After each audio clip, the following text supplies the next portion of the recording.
All right, guys, looks like we are live. Let's just make sure everything is nice and stable here across the YouTube platform before we officially jump into things here.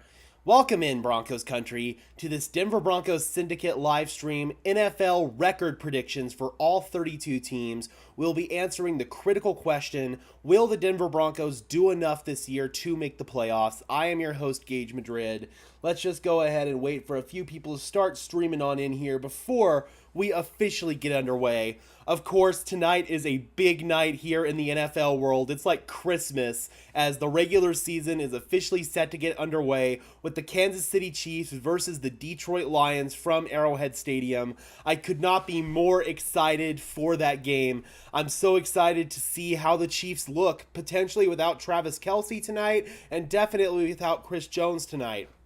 And then on the other side, with the Detroit Lions, man, they're expected to be one of the NFL's top teams this year. They're the favorites to win the NFC North. So I'm curious to see if things come together for the Lions right away or if they're going to need some more time to sort of gel as a team.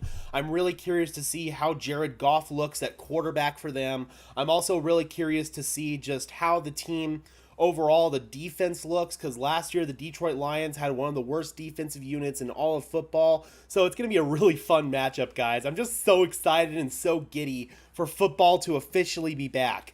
But looks like we've got 5 people in the house so far.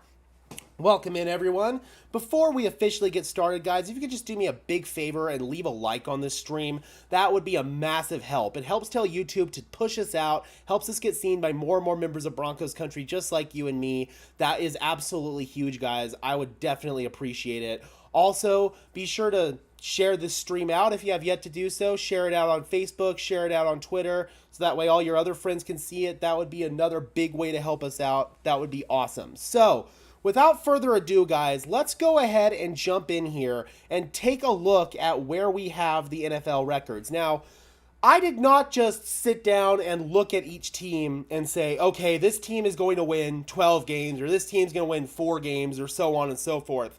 What I actually did is I went through and I went to and picked a winner for all 272 NFL regular season games. So this is all coming from that wide prediction of each and every single game. And some of the results definitely surprised me, but that's what I ended up having happen. I didn't just look at a team and decide if they were going to make the playoffs or not. I actually went through and picked their schedule through, and that's how I determined if the team was going to make the playoffs or not. So let's go ahead and jump right into it, Broncos country.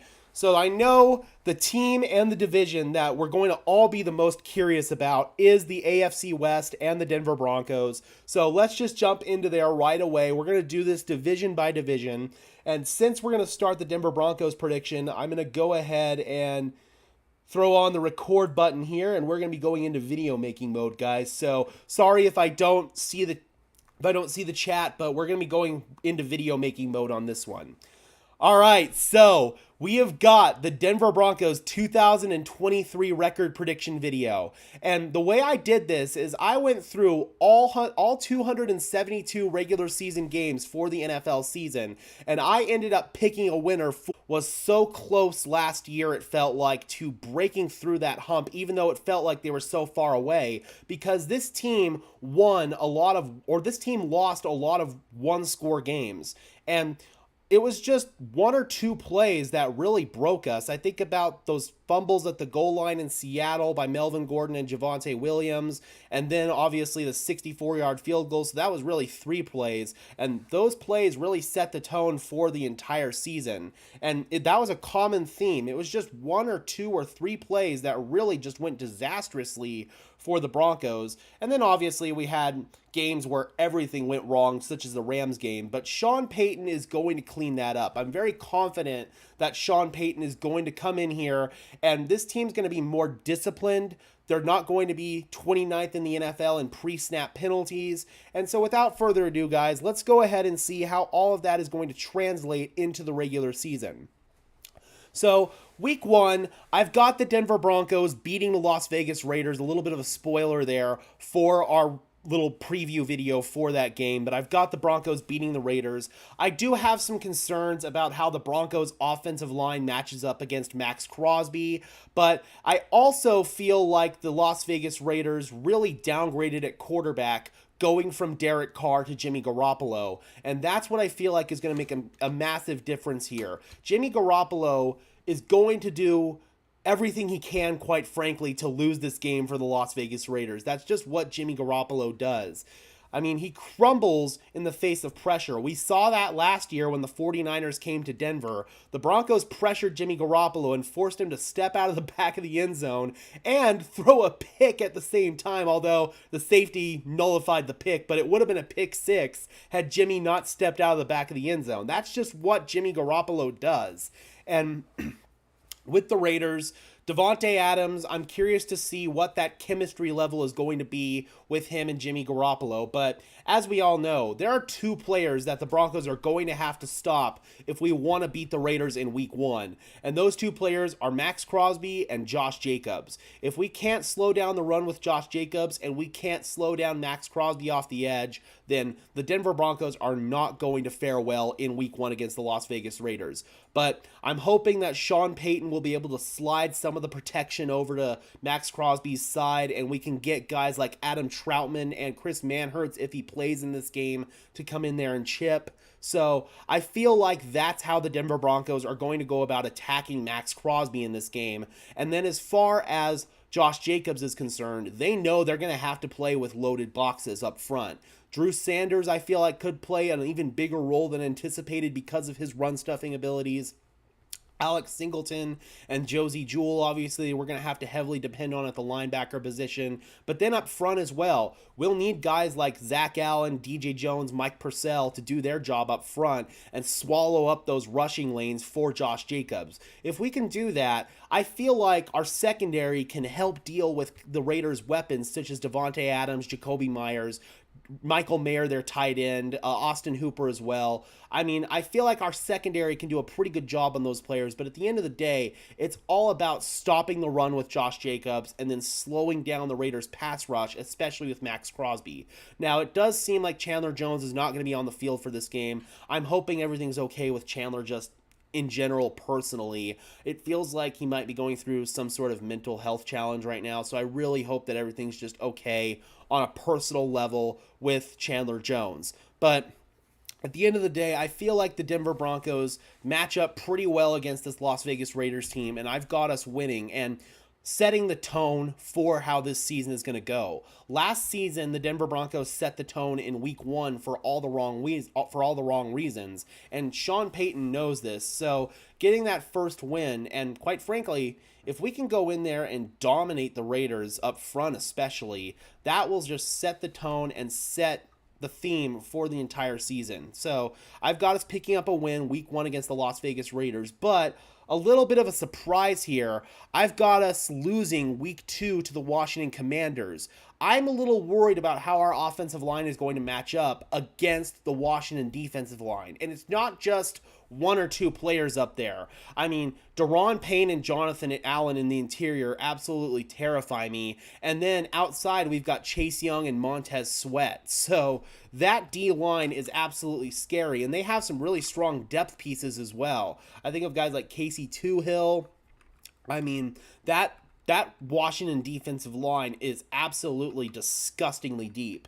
So I'm really feeling like the Denver Broncos are not going to match up well up front against the Washington Commanders, and that worries me. I also feel like Sam Howell is being really underrated going into the season. He had an extremely strong preseason and training camp, and if you go back and look at the tape from Sam Howell's first NFL start last season against the Dallas Cowboys, I thought he did some really, really good stuff in that game.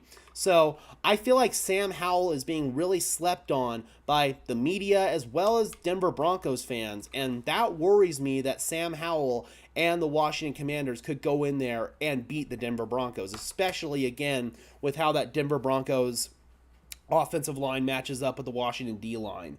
We got BT in the house, says, still wish we'd address wide receiver, defensive tackle, and offensive tackle. So, wide receiver, I mean, yeah, that's definitely just not an ideal spot right now. The Broncos only have 3 healthy wide receivers on the active roster: Cortland Sutton, Brandon Johnson, and Marvin Mims. But at the same time, they'll also most likely call up little Jordan Humphrey from the practice squad, and also somebody possibly like Philip Dorsett. So, I feel like the Broncos can get by for these first couple of weeks without Jerry Jeudy.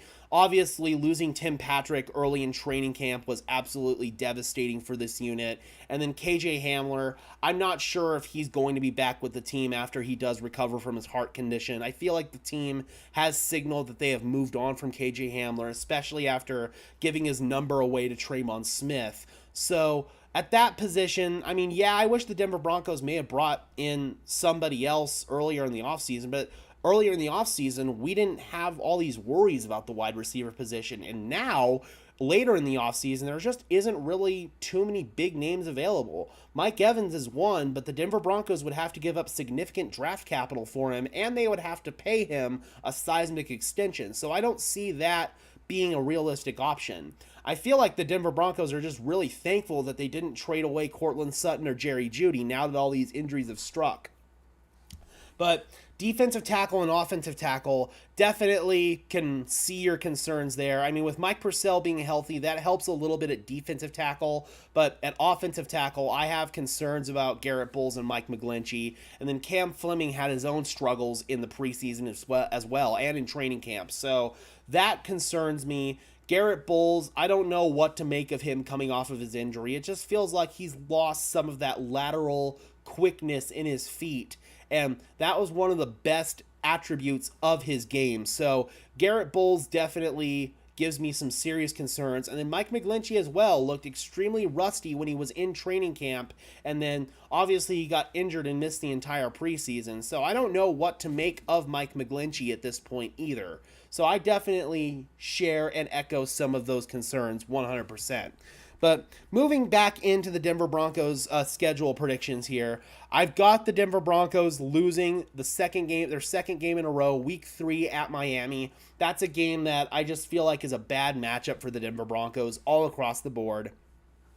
They have to go down to South Florida in September when it's going to be extraordinarily hot and extraordinarily humid.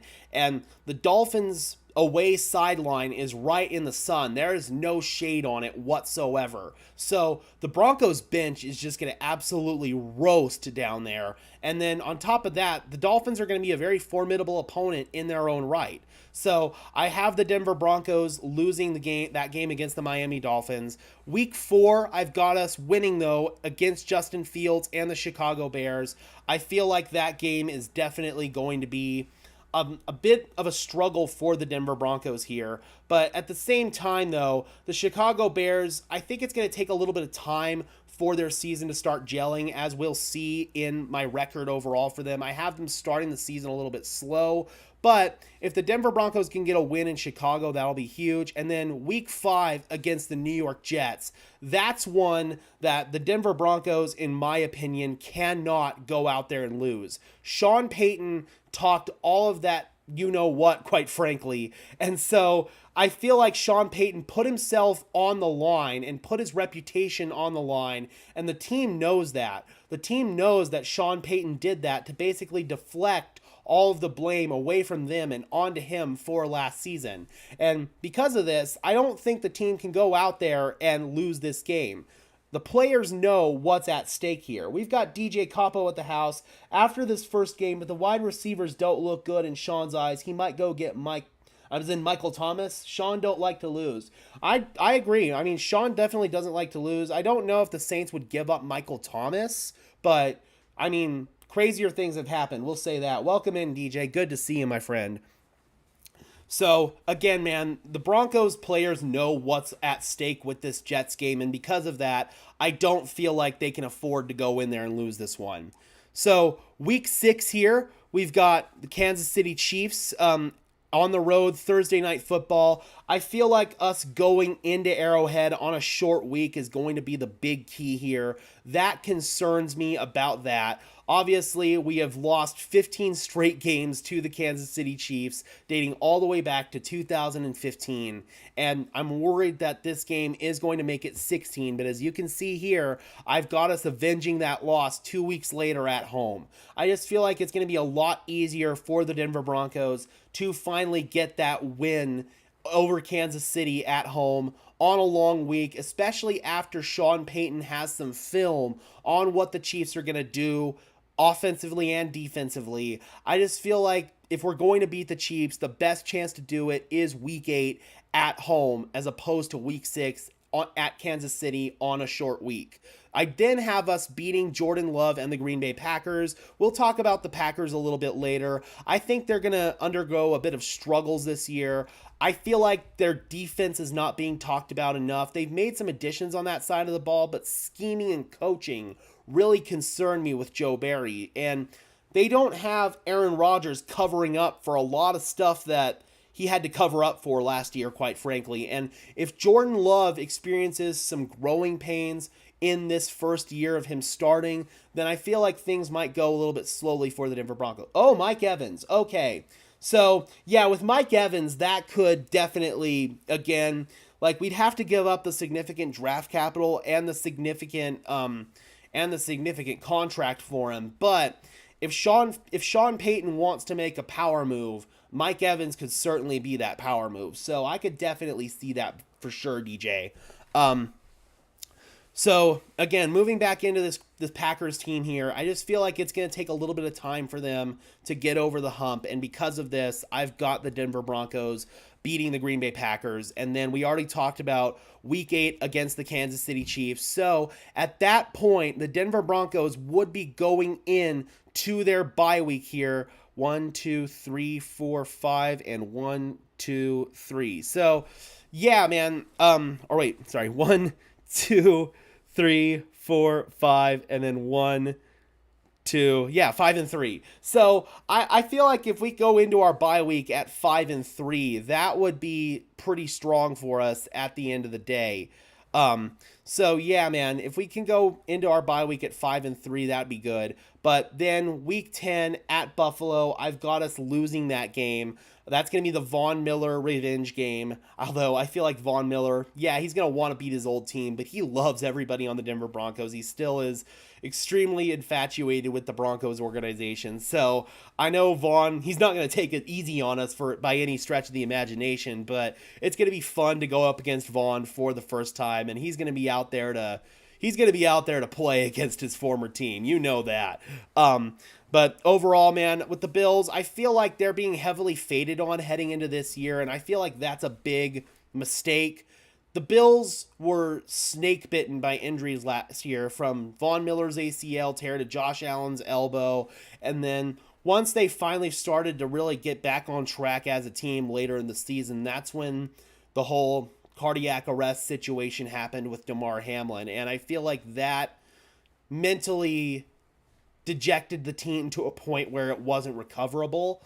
And yes, Josh Allen played poorly in that playoff game, and there were plenty of reasons on the football field why the Buffalo Bills lost that playoff game to Cincinnati, but I also feel like the Buffalo Bills had a lot of mental barriers that they had to overcome last year, and it got to a point where it was just too much, because I feel like it's not being given credit to enough that these people are just human beings, man. They deal with the same trials and tribulations in life that we do, and just because it's on an amplified scale and these guys make millions of dollars for a living, that doesn't mean that they aren't susceptible to mental challenges. And it comes to a point where guys are going to reach their breaking point, and mentally it's hard to block all that stuff out. So that's what I feel like happened with the Buffalo Bills. They're going to be much healthier heading into this season. Von Miller should be coming back from his injury, hopefully after the first 4 games. He is on the PUP list, so he's going to miss the first 4 weeks. But they did lose a couple of other players on the defensive side of the ball, such as Tremaine Edmonds. But they have plenty of talent where I feel like they're going to be okay there. With Sean McDermott, he's going to be taking over, calling the defensive plays, so that's going to be interesting. It's going to be the Bills' first year without Leslie Frazier. But with the Bills, I'm definitely feeling like they're being heavily slept on, and the Denver Broncos are going to the Buffalo Bills are going to beat the Denver Broncos in Week 10.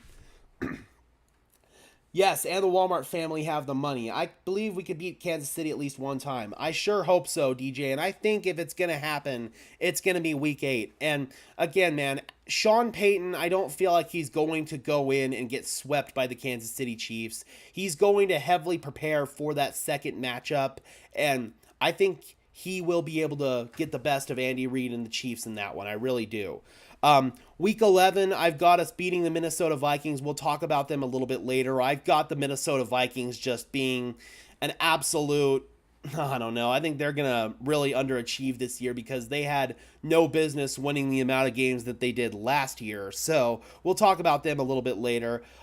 Cleveland Browns, another big fader for me. I've got the Broncos beating them. With that Houston Texans game, they have to win this game. The Denver Broncos simply cannot afford to lose that game against the Texans. That's the game that you have to go in and take care of business against an inferior opponent. And if the Denver Broncos can't go into Houston and take care of business, then we've got serious problems.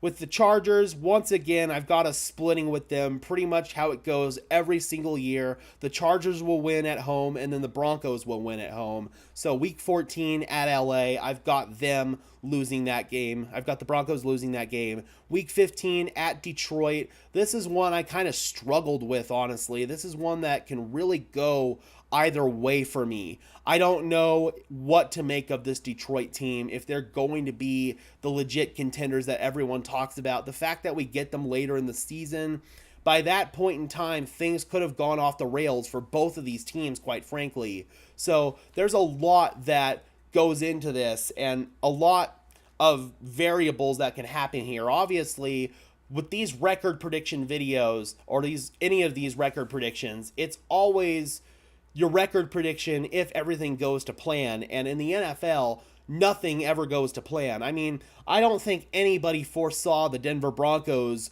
only winning 5 games last year. And I don't think anybody foresaw the Seattle Seahawks being as good as they were. And then just the Jacksonville Jaguars as well last year. I don't think anybody saw that coming after going back-to-back years with the number 1 overall pick. So at the end of the day, man, there's a lot of things that can happen in the NFL that can shift the opinions and the views of teams. So this could all go off the rails by the end of week 1, and for all we know, it probably will. But this is just my record predictions if everything goes to plan. And if everything goes to plan, the Detroit Lions are going to be a strong team, and they're going to cause problems for the Denver Broncos. Week 16, I've got us beating the New England Patriots on Christmas Eve. Patriots are a team that I just don't feel like have the talent levels to compete with some of the other teams in the AFC. Bill Belichick is always going to have that team well prepared and well disciplined, but Bill Belichick, the GM, has been the downfall of Bill Belichick, the head coach, for the past few years. Let's just put it that way. Chargers, I've got us beating them at home, and then I've got us beating the Raiders at home. So we've got the Denver Broncos finishing with a 3-game win streak here to go 11-6, 4-2 in the AFC West, 8-4 in the AFC. We went 8-1 at home, and that's going to be a key. The Denver Broncos have to reestablish that home field advantage at Mile High. They have to make opponents fear coming into Denver and fear coming into Mile High as a place to play. And opponents right now don't fear coming into Denver. They don't. And there used to be a time where Denver was one of, if not the hardest places to play in the NFL. And with the altitude, it's still challenging, but that home field advantage and that luster with going into Denver and playing a football game, it's just kind of gone. So the Denver Broncos need to recapture that if they're going to get back on track this season. I do have us struggling a little bit on the road, going 3-5, but that's much better than last year on the road, where the only road game that we won was our London game against the Jacksonville Jaguars. We lost every other road game last season. So if the Denver Broncos can win at least 3 games on the road, that will be a massive improvement over last year. I've got us 4-4 against winning teams, 3-3 against playoff teams, and then 7-2 against losing teams. So, a little spoiler here, the Denver Broncos, 6th seed in the AFC, and that is enough to make the playoffs. I've got us facing off against, I believe it would be the Jacksonville Jaguars, or, no, it would be the 6-3. It would be Buffalo on the road. So yeah, we would be facing the Buffalo Bills on the road in the playoffs. That would be, ooh man, a really tough game going into Buffalo in January. But let's go ahead and jump into the record predictions here for the rest of the NFL. We'll go ahead and do the AFC first. We'll go and start with the rest of the AFC West. So the Kansas City Chiefs, I've got them going 12-5 here. The first game, I've got them beating the Detroit Lions despite not having Chris Jones or potentially Travis Kelce in this one. As of 3 o'clock in the afternoon, there's no report that Travis Kelce is or isn't going to play. It seems like he's going to test his knee pregame and see how it goes. If he does play, I don't think he's going to be like the same world-beating dominant Travis Kelce that we're used to seeing. But I still think the Kansas City Chiefs will beat the Lions. I do have the Chiefs losing to the Jacksonville Jaguars week 2. I've got them winning against the Bears week 3. Week 4, I've got them taking down Rodgers and the Jets. I've got them taking down the Vikings. I've got them taking down the Broncos week 6. Chargers week 7. We already talked about the Broncos finally, hopefully getting that monkey off their back and beating the Chiefs week 8. Week 9, I've got the Chiefs beating the Miami Dolphins in the Tyreek Hill Revenge Bowl in Germany week 9. So that's a really strong stretch for the Kansas City Chiefs there. They'll be going into their bye week 7-2, but then they'll lose at home to the Philadelphia Eagles, in my opinion. This is going to be a game where the Eagles avenge their Super Bowl loss. They'll go into Arrowhead and they'll get the job done. The Raiders will then lose to the Chiefs at Arrowhead. Excuse me. The Chiefs will then beat the Raiders on the road, and then the Chiefs will then beat the Packers on the road. I've got Buffalo going into Kansas City and getting a win. That's a game where Buffalo has historically done well going into Arrowhead, at least in the regular season. So I think Buffalo will continue that pattern. Kansas City, I then feel like will go into Foxborough and get a win. Then they'll beat the Raiders at home. They'll lose to the Bengals at home. That's again one where the Bengals have gone into Arrowhead and they've done pretty well there. So I think the Bengals will beat the Chiefs in the regular season for sure. We'll see what happens in the postseason a little bit later on in the stream. And then I've got the Chiefs closing out with a win over the Chargers. So Kansas City at 12-5. We'll only go through game by game here for the AFC West, and then we'll just go through the division here for the rest of these ones. We'll kind of rapid fire here because we've got some football to look forward to here this evening, guys. I'm so excited for that Chiefs-Lions game.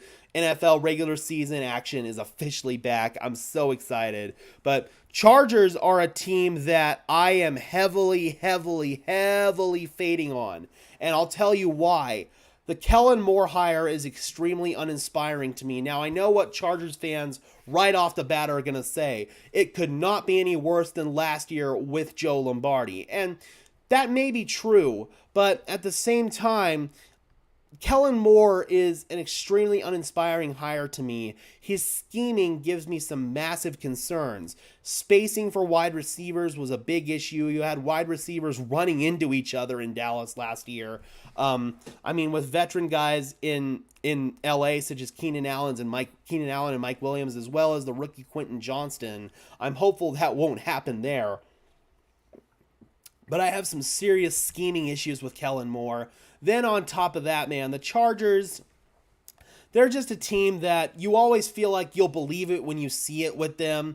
And they are a very talented team on paper. And then on the defensive side of the ball, they've consistently underachieved with Brandon Staley, who is a strong defensive mind. But I feel like at times he gets in his own way with how he calls his plays and just how he acts as a head coach sometimes with his aggressive decision making, with blitzing, as well as going for it on fourth down. So with the Chargers, I am heavily fading on them this year.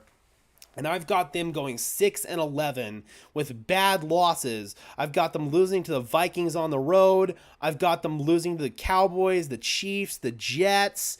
I've got them losing to the Lions, the Ravens, the Patriots, the Raiders. I've got them losing to the Bills. I've got them losing to Denver, and I've got them losing to the Chiefs. So with the Chargers, I feel like they've got a lot of volatility with them, and I feel like with the Chargers, it would just be their luck that everything that could go wrong would go wrong. So I've got the Chargers finishing 6-11.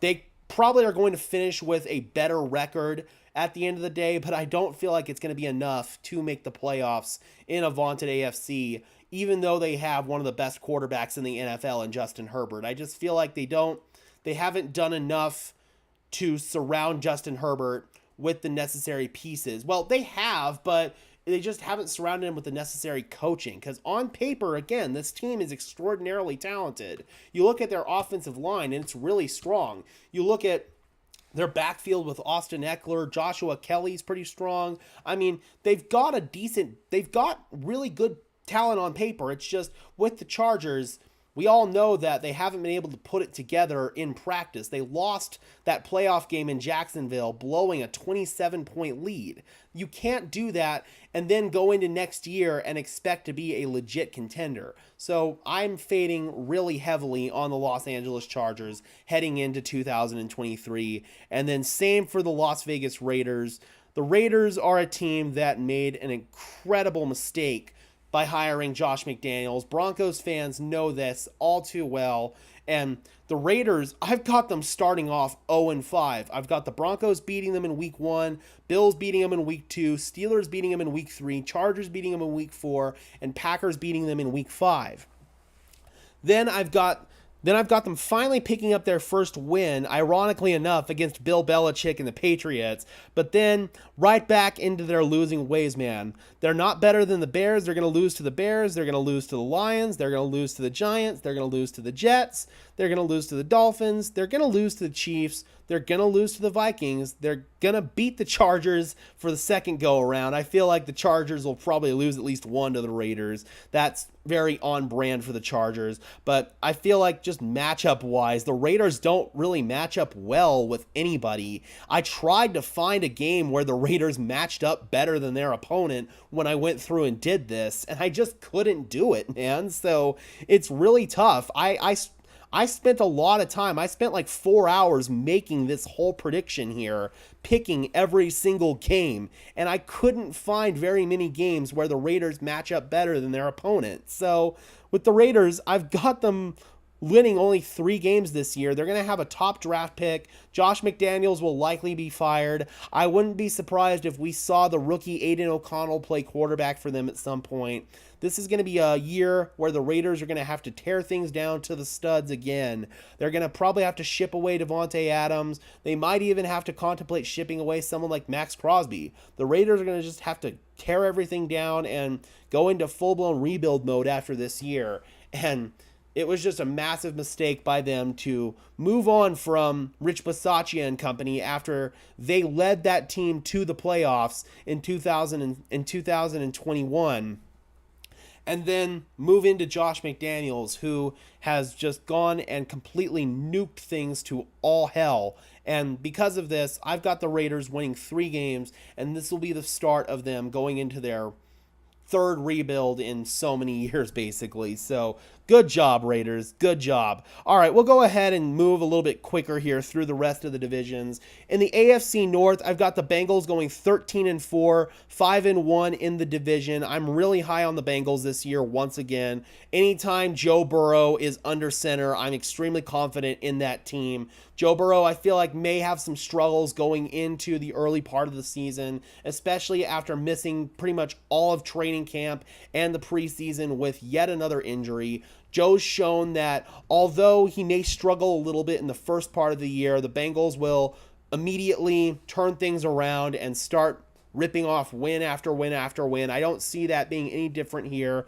So we'll go through and scan through it real quick. I've got the Bengals going on pretty strong winning streaks here. I do have them beating the Browns in week 1 just because the Browns are an inferior opponent to me. I do have them beating the Ravens in week 2 because the game's in Cincinnati, but that could be a game that goes either way for sure. But oh wait, I did not mean to have the Rams. Wait a minute, I don't remember making the Rams beat the. I don't remember having the Rams because I was struggling a little bit with this one here. That is actually wrong. I apologize. I had that the other way around. I remember going through my notes here.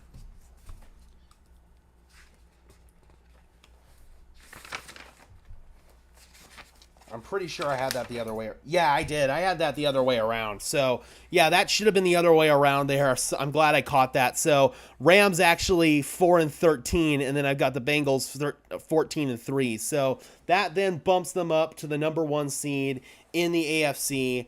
The Baltimore Ravens, I'm pretty high on as well. 13-4, second in the AFC North.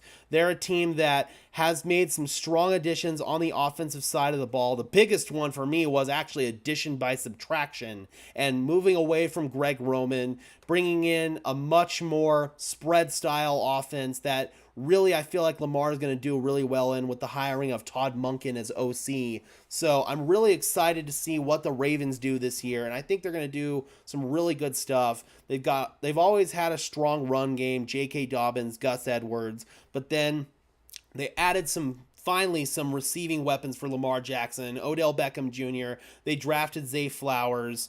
Rashad Bateman is expected to take another big step. So with the Ravens, I feel like if everything goes right, they could easily be a 13-win team. And this is, again, a prediction where everything is going to go right. So the Ravens, 13-4, second place in the AFC North. That would be, again, just the ideal situation for the Baltimore Ravens here because they're a team that's really underachieved the last couple of years because of injuries, especially to Lamar Jackson. But if this team is able to stay healthy and they're able to reach their full potential, this team could definitely be a 13-win football team. Pittsburgh Steelers, I've got them finishing 9-8. It seems like every single year the Steelers are able to find a way to get over 500. And again, that's how that worked out in the predictions this year. I did not go through and preset a number with any of these. This was my actual prediction for the Steelers, picking through every single game that they happened to go 9-8. And then with the Cleveland Browns, I'm just really low on them.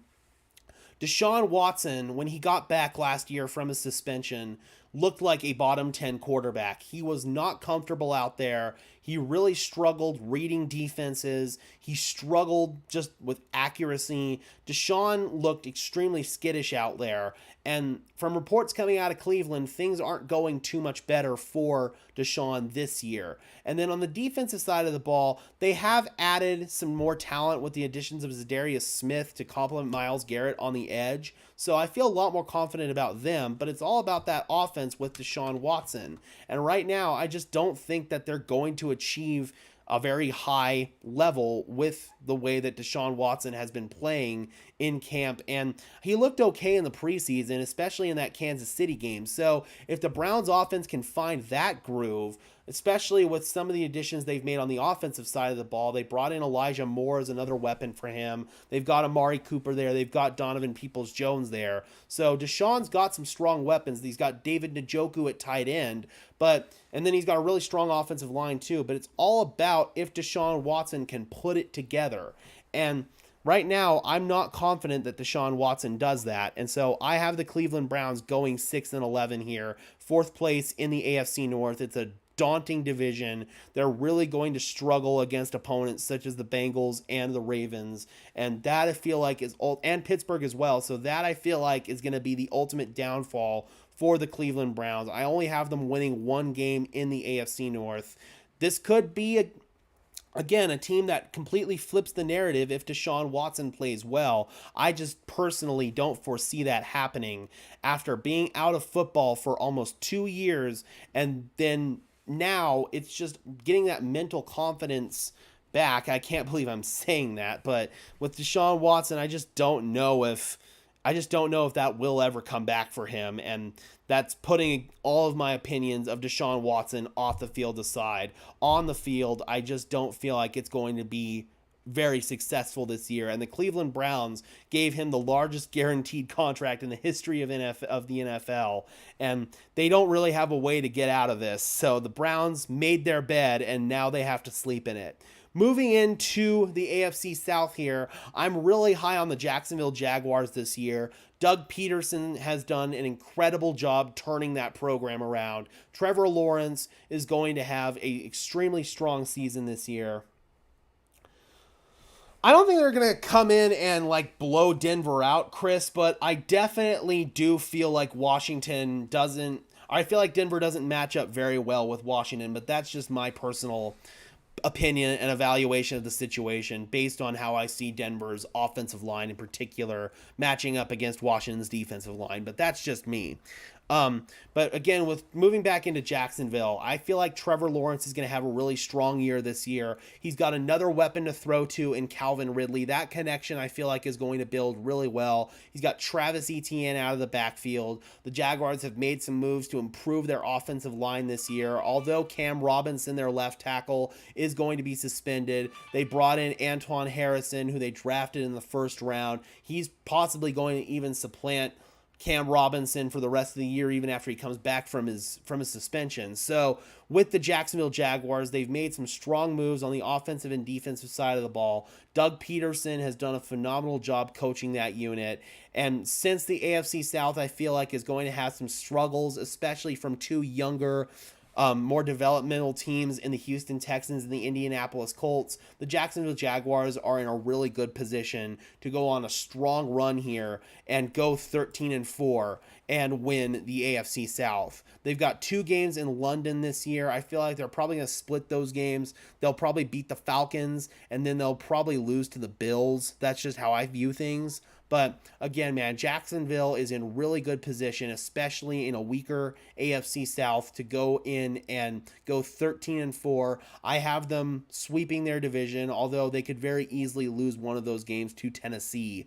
But with Jacksonville, their ceiling is definitely a 13-4 football team.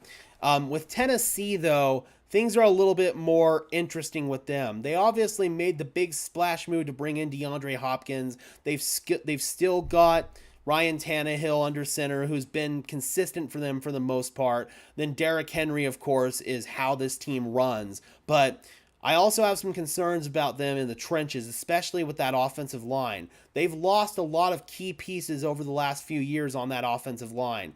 Taylor Lewan, unfortunately, hadn't really been a factor for them the last couple of years in his career due to injuries, but in his heyday, he was one of the best left tackles in the NFL.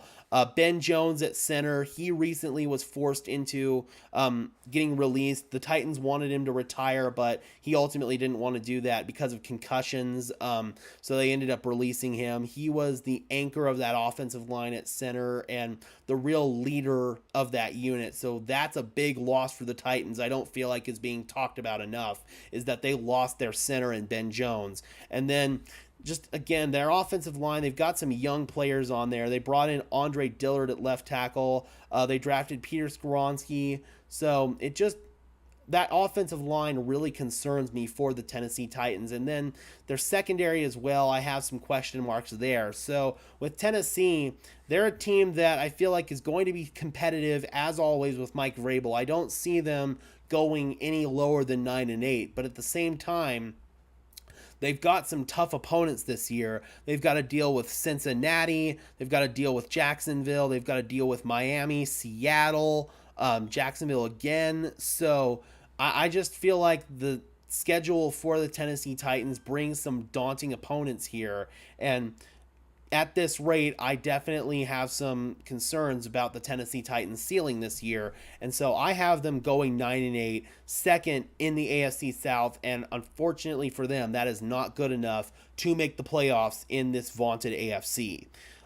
Houston Texans, I have them going 4-13, although I feel like that number could definitely go higher. The Texans are a team that's going to be scrappy. They're going to be tough. They have DeMeco Ryans as head coach, who's going to bring that dog mentality, quite frankly, that the Houston Texans have desperately needed. But at the same time, man, I have I feel like they're just not talented enough to post a whole lot of wins in the NFL. But keep an eye out for the Houston Texans to maybe upset a couple of opponents on their schedule that they shouldn't beat, quite frankly. I mean, I keep an eye on the Texans maybe beating a team such as the Tennessee Titans, Cleveland Browns. That could possibly happen, with the whole Deshaun Watson saga. Although I do tentatively have that one as a loss for the Houston Texans. So again, man, this is just going to be a rebuilding year for the Texans all the way. It's all about establishing culture and getting their young quarterback comfortable. And I very much see the same scenario with the Indianapolis Colts. I just don't know how many wins we're going to get out of this team this year. They're going to be developing a young quarterback. The Colts certainly have some more talented pieces, so that could maybe contribute to some more wins for that team. But at the same time, man, I have some concerns just about the aging talent that they have. I mean, Quentin Nelson has significantly regressed. Shaquille Leonard has dealt with a lot of injuries. Those are really two of their better players on the offensive and defensive side of the ball.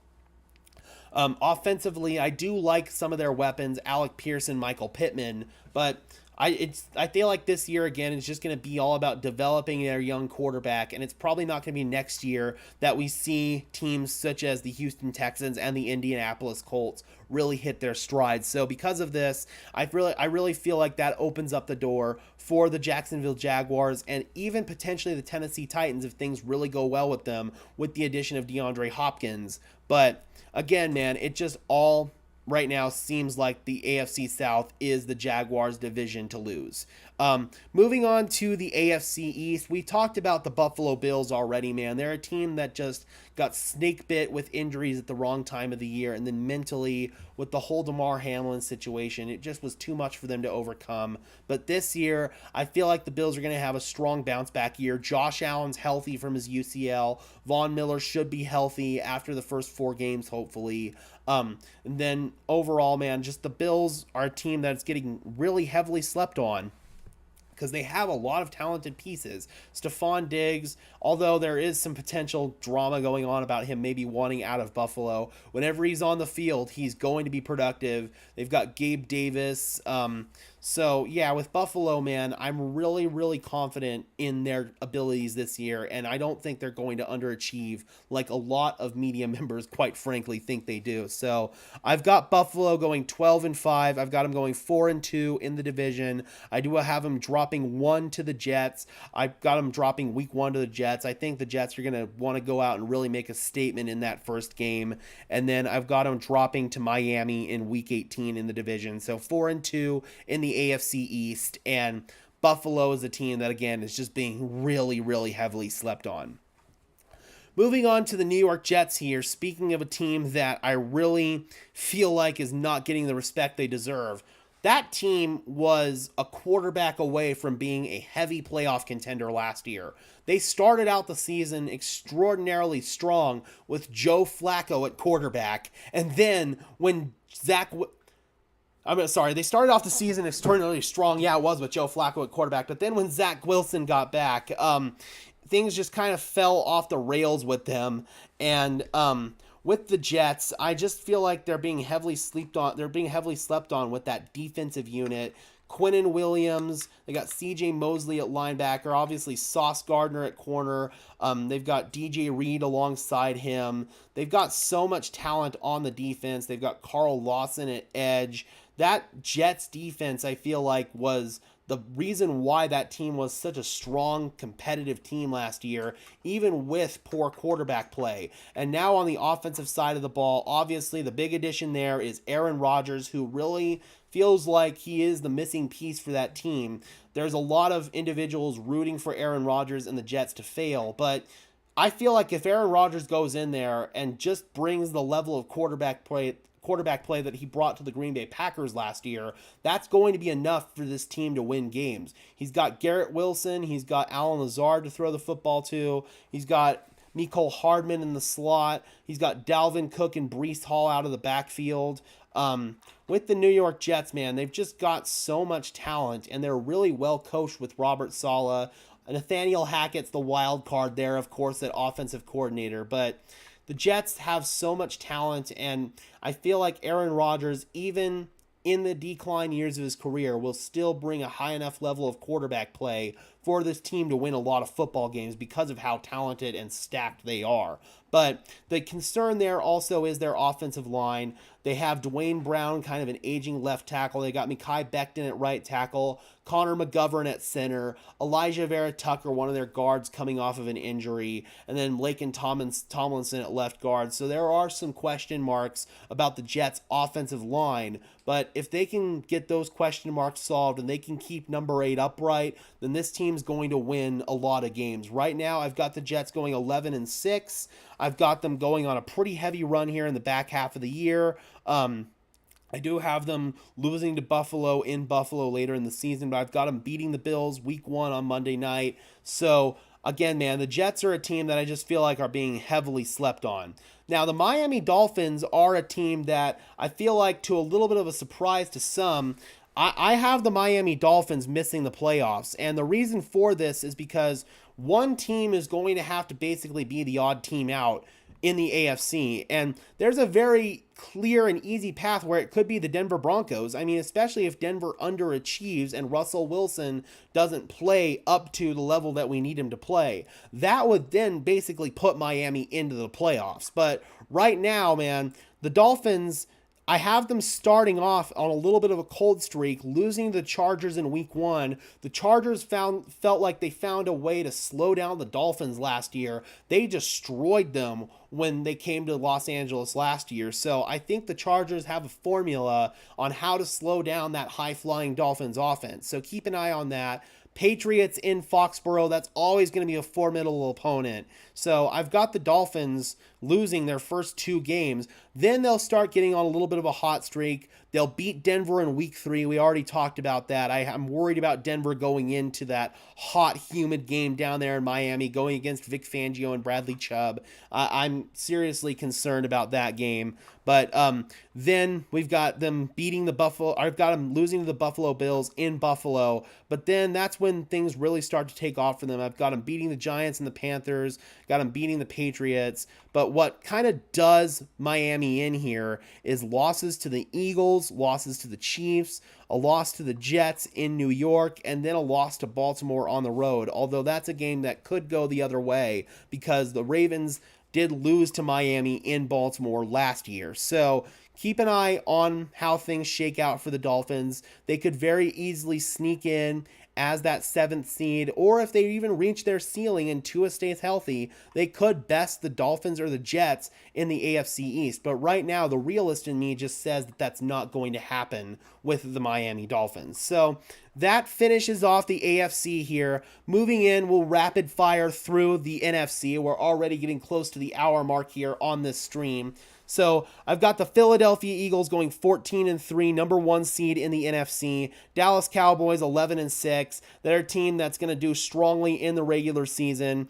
Giants 9-8. They're a team that I feel like won a couple more games than they should have last year. They are on paper a better team, but it's all about how Daniel Jones plays. Will he live up to that $40 million a year contract? And will Saquon Barkley be able to stay healthy for a second year in a row? Those are my 2 question marks there for the New York Giants. So right now I actually do have the Giants finishing with a winning record at 9-8, but it unfortunately not being quite enough to make the playoffs. With Washington, I did gas them up a little bit earlier, but at the same time, they've got some tough opponents on their schedule, so it may not be enough for them to stack up enough wins. And I have some question marks about Ron Rivera and his coaching abilities as well that have really arisen over the last couple of years. So because of this, I've got the Washington Commanders at 6-11, but they could very easily flip that narrative and be a 9-10 win football team, dependent on how well Sam Howell plays and how well Ron Rivera's coaching abilities stack up to the rest of the teams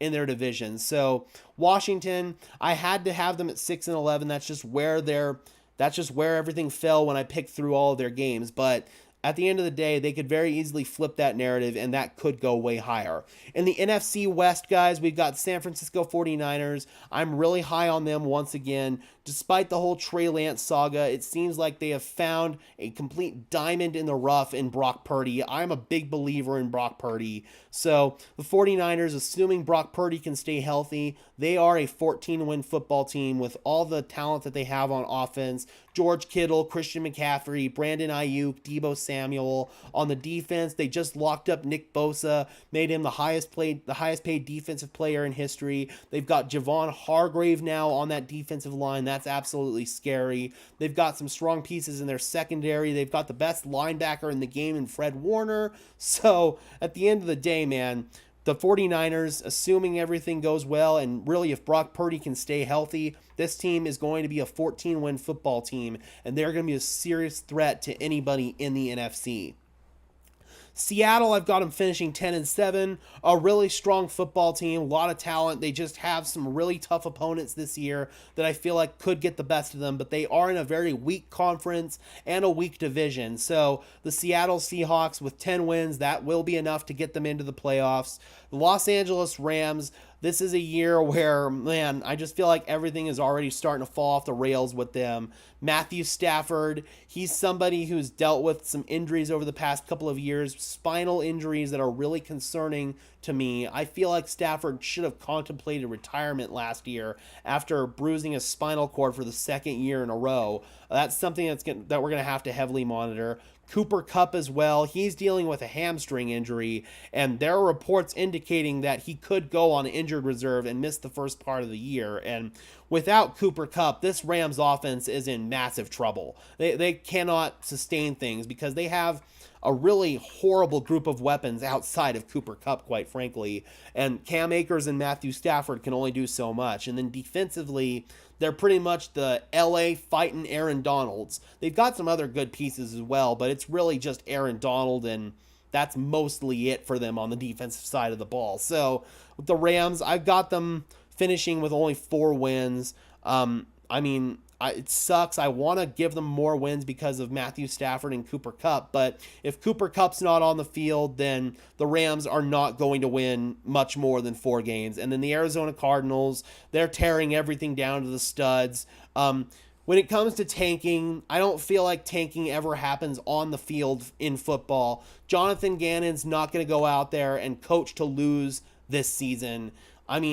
Players on the Cardinals team, Budda Baker, James Conner, those guys are not going to go out there and intentionally lose games. What basically when tanking happens, it's where the front office basically tears everything down to the studs and removes so much talent from the team where they can't fill the competitive roster. And that's what is happening here with the Arizona Cardinals. They've named Josh Dobbs their starting quarterback. I like Josh Dobbs, but I don't think he's going to lead you to a lot of wins in the NFL. They've also got 5th-round rookie Clayton Tune on the roster, who we'll probably see at some point this year. The Cardinals, although they did name Kyler Murray as a team captain, I don't think Kyler Murray is going to take another snap for the Arizona Cardinals. It seems like the team is fully invested in tanking and trying to get Caleb Williams with the number 1 overall pick in this year's draft. So I've got the Cardinals winning 2 games this year.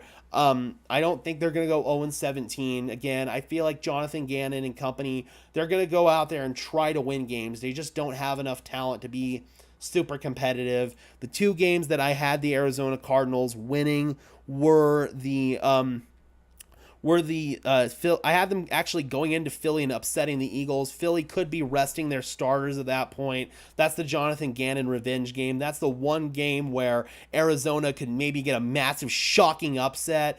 And then I've got them beating the Rams in one game in Arizona as well. But besides that, man, Arizona Cardinals, it's going to be a rough, tough year for them, and they're going to be fighting for the number 1 overall pick, basically. So, yeah, man, tough year for the Arizona Cardinals. Finally, NFC North, Chicago Bears 10-7. I got their year starting off a little bit slow, but then things eventually taking off for them. And then the way that things shook out, although they finished with the same record, the Lions, they go 10-7 as well, but because they only went 3-3 in the division, I've got the Detroit Lions as the 6th seed in the NFC. So that's a little bit interesting there. They are the favorites to win the division, but the way that everything shook out here in this scenario, the Chicago Bears best them in the NFC North. Again, guys, that's why I highly encourage you to go through and pick every single game, pick a winner for every single game, and try to get your record predictions that way, as opposed to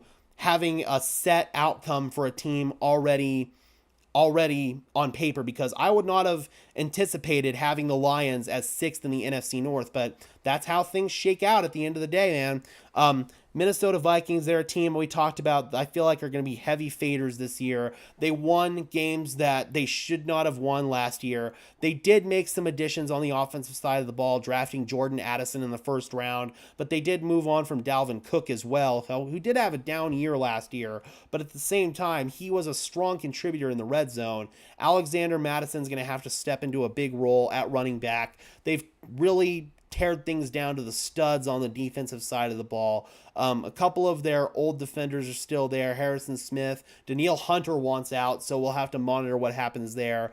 Vikings, I feel like, will win at least 9 games, but they also are a team that has strong underachieving potential, and that's what happens here in this scenario. Vikings only win 9 games, and they miss the playoffs as the 8th seed in the NFC. Green Bay, I feel like, is going to have some struggles this year. We already talked about them with Jordan Love. And then in the NFC South, I've got the New Orleans Saints going 8-9. I feel like they will win that conference, but Carolina could very easily give them a run for their money there. So that's one I'm definitely going to keep an eye on between Carolina and New Orleans. New Orleans, I just feel like, is not very well coached with Dennis Allen as head coach. And on top of that, injuries have been their downfall the last couple of years. And then quarterback, the media doesn't want to have this conversation, but Andy Dalton was low-key slinging the rock for the New Orleans Saints last year. And I'm curious to see if the level of play between Andy Dalton and Derek Carr is really going to be that much different than the way the media wants to paint it. So keep an eye on that one for sure. I've got the Saints tentatively winning a very weak NFC South, but I could very easily see it being the Carolina Panthers as well. In the first year of the Frank Reich era, they're a team that I feel like could really make a little bit of noise this year and win more games than they're supposed to, because they're going to be really well coached. They've got the number 1 overall pick in Bryce Young. They've got some good talent on the offensive and defensive side of the ball. It may be a little bit tough early for them, but keep an eye on Carolina. And then Atlanta, I'm just not sold on Desmond Ridder. I'm really not. I feel like there are some significant concerns with pass accuracy with Desmond Ridder. So right now I have the Falcons at 6-11. That could definitely go higher if Desmond Ridder plays well, but I don't foresee Desmond Ridder being the franchise quarterback for the Atlanta Falcons moving forward. And then the Tampa Bay Buccaneers, I'm significantly concerned about their coaching with Todd Bowles, and then they're just a team that has got a lot of aging talent. Their offensive line has some serious question marks, and then quarterback as well. If Baker Mayfield reaches his ceiling, maybe this team will win some more games, but they just don't have the pieces to be competitive. I feel like this is going to be a tough year for the Tampa Bay Buccaneers, going 3-14. And so going here into the playoffs, I've got the 2 top seeds in the AFC. We've got the Cincinnati Bengals at 14-3. We've got the Philadelphia Eagles at 14-3. So let's go through and predict the playoffs here. So we've got the number 5 seed Baltimore Ravens at the number 4 seed Kansas City Chiefs. I have to pick the Kansas City Chiefs to win that one. It's at Arrowhead.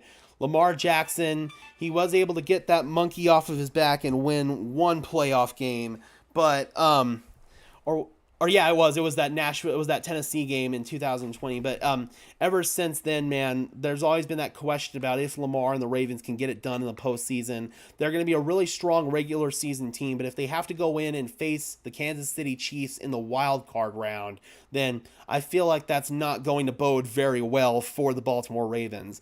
The Denver Broncos at the Buffalo Bills. Unfortunately, I don't see the Denver Broncos going into Buffalo in the postseason and getting a win. That would be a really awesome storyline, being able to go in there and do that for the Denver Broncos. But right now, I just don't think they have the horses to do that. Anything besides making the playoffs for us Broncos fans, I feel like would be house money. So if we could go in there and upset Buffalo, that would just be icing on the cake to finally snapping that playoffless streak for the Denver Broncos. We've got the Jets at the Jags here, 7th seed at the 2 seed. I've actually got the Jacksonville Jaguars winning this game. I feel like they're so strongly coached, and the Jets are going to probably be a year away from really being true Super Bowl contenders. This will be good experience for a young team in the New York Jets, but the Jaguars, they have that playoff experience from last year, obviously beating the Chargers, and then they actually were pretty competitive in that game against the Chiefs as well. So I feel like Jacksonville takes that one in the AFC. Moving on to the NFC side here, the Dallas Cowboys at the New Orleans Saints. I feel like the Dallas Cowboys will take that one. They are the better team. New Orleans, again, it's kind of a miracle that they even made it this point, but that's just how the weak NFC South shaked out for them. Detroit Lions at the Chicago Bears. Lions fans, I've got you finally winning a playoff game, guys. I've got them besting the Chicago Bears. I feel like if the Lions reach their potential, they are a much better team than the Chicago Bears are. So the Lions can finally get that monkey off their back for the first time since, I want to say, 1991, and they'll finally win a playoff game. And then Seattle at San Francisco. I've got San Francisco winning that one in a rematch of last year's wild card round. I just don't see a scenario where Seattle has the pieces to overtake San Francisco at full strength. So I've got San Francisco winning that one. Moving on to the divisional round here, we've got the number 3 seed Buffalo Bills at the number 2 seed Jacksonville Jaguars. I've got the Bills taking that one. Jacksonville, strong year for them. I just don't know if they're going to be able to beat a fully healthy Bills team at full strength. So because of that, I've got the Bills taking that one. I've got the Kansas City Chiefs at the Cincinnati Bengals. This is going to be in Cincinnati, and you know what, guys? I'm going to pick the Cincinnati Bengals. They've gotten the best of the Kansas City Chiefs in the playoffs before. With Kansas City, it's going to be interesting to see if Chris Jones, that whole situation has been resolved by that point. If Kansas City can reach their ceiling, then they absolutely can get the best of the Bengals because Patrick Mahomes is the difference maker there. But Cincinnati is going to smell blood in the water from last year's AFC Championship game loss, and the game will be at Cincinnati. This will be Patrick Mahomes' very first ever road playoff game, and because of this, I feel like that'll probably be a result of a loss for the Kansas City Chiefs. But again, that could go either way. Maybe that's just the Chiefs hater coming out in me a little bit. But I do have the Cincinnati Bengals getting the best of the Kansas City Chiefs in the divisional round. So a Bills and Bengals AFC Championship game, a rematch of last year's playoff game. Moving on to the NFC side here, 49ers taking down the Dallas Cowboys in the divisional round, just like last year. Dallas, they haven't made an NFC Championship game since 1995, I believe. The Denver Broncos have won 3 Super Bowls since the last time the Dallas Cowboys made an NFC Championship game. I'll believe it when I see it. So right now, I'm not picking the Dallas Cowboys to make the NFC Championship game. For Detroit, unfortunately, the magical ride does end here. I've got the Philadelphia Eagles winning this one. The Eagles are just a strong, competitive team. And Detroit, it will be an incredible run for them to finally win a playoff game, but I don't foresee them being able to go into Philadelphia and beat the Eagles. So in the championship games, we've got the Bills at the Bengals, and I know this will probably upset some Bills fans, but I do have the Cincinnati Bengals overtaking them. I feel like the Bengals are just a more well-rounded team than the Buffalo Bills are, and Joe Burrow has kind of had Josh Allen's number a little bit. So right now, I've got the Cincinnati Bengals as the AFC representatives in the Super Bowl, and in the NFC Championship game, it's going to be a rematch of last year's with hopefully a fully healthy Brock Purdy, but I still feel like it's probably not going to be enough. The Philadelphia Eagles will win the NFC. So Super Bowl 58 here. Is it 57 or 58? Yeah, Super Bowl 58 here. I've got the Philadelphia Eagles and the Cincinnati Bengals from Las Vegas. And ultimately, I feel like the Philadelphia Eagles are going to avenge their Super Bowl loss from last year. They were a team that was so close to winning it all that just had a couple of plays that did not go right for them. Jalen Hurts, I feel like, is going to be the reason why this team is a strong Super Bowl contender for several years to come. They've got the high-flying offense up front. They've still got a vaunted, loaded defense. If Joey Burrow and the Bengals can reach their top potential, though, I could see them taking it as well. But right now, I have to pick the Philadelphia Eagles to win the Super Bowl this year and ultimately be the champions of the NFL season. All right, guys, let me know where you disagree with me on any of these predictions. I always would love to hear from you. I know there are going to be plenty of disagreements on this, but be sure to let me know as always, guys. I'm so excited. We got some real football tonight. Chiefs at Lions. Hopefully you guys are just as excited as I am. All right, guys, be sure to leave a like on the stream as well as subscribe to the channel. I would really appreciate it, guys. Those are two free and easy ways to show your support. Helps tell YouTube's algorithm to push us out and helps us get seen by more and more members of Broncos country, just like you and me. And until next time, guys, this has been another episode of Denver Broncos Syndicate. I am your host, Gage Madrid, saying